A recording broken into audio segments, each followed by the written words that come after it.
Yaqin Sharqdagi vaziyat yanada keskinlashmoqda. Bu urush kengayish ostonasidami? Eron Isroilning janubidagi Negev sahrosida joylashgan Ramat Xavof sanoat zonasiga zarba berdi. Bu hudud Isroil kimyo sanoatining yuragi hisoblanadi. Ma'lumotlarga ko'ra, mamlakatdagi kimyoviy moddalarning yarmi aynan shu yerda ishlab chiqariladi. Bu zarba oddiy zarba emas, chunki Ramat Xavof faqat sanoat markazi emas, balki strategik ahamiyatga ega obyekt hisoblanadi.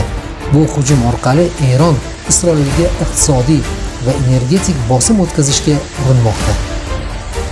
Isroil droni Livan janubidagi jurnalistlar bo'lgan avtomobilga hujum qildi. Natijada 2 nafar muxbir halok bo'ldi. Isroil buni shunday izohladi: halok bo'lganlar jurnalistlar niqobi ostidagi terrorchilar edi. Xo'sh, siz nima deb o'ylaysiz? Haqiqatdan ham ular terrorchilarmidi? Fikrlaringizni izohlarda yozib qoldiring. Birlashgan Arab Amirliklari esa yangi Shadow 25 dronini namoyish qildi.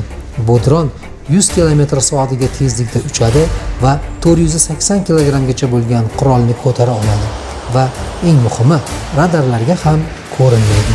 Bu esa urush texnologiyalarini yangi bosqichga o'tayotganligini ko'rsatib turadi.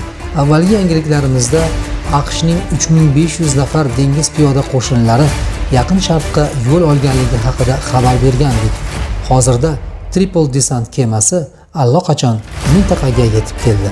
Shu bilan birga Eronning Tehran Times nashri amerikalik askarlarga qarata shunday sarlavha chiqardi: Do'zaxga xush kelibsiz. Bu esa AQSh ishtirokining ham ochiq tan olayotganligini ko'rsatib turadi. Bu voqealar bir-biriga bog'liq. Eron, Isroil va AQSh asta-sekinlik bilan ochiq to'qnashuvga yaqinlashmoqda. Hatto Oq uy videosida Hormuz bo'g'ozi Tramp bo'g'ozi deb atala boshladi. Bu siyosiy signal. Yaqin Sharq katta urush arafasida. Bu hodisalar katta urushning boshlanishimi? Nima deb o'ylaysiz? Fikrlaringizni izohlarda qoldiring va shunday tahlillar uchun obuna bo'lishni unutmang.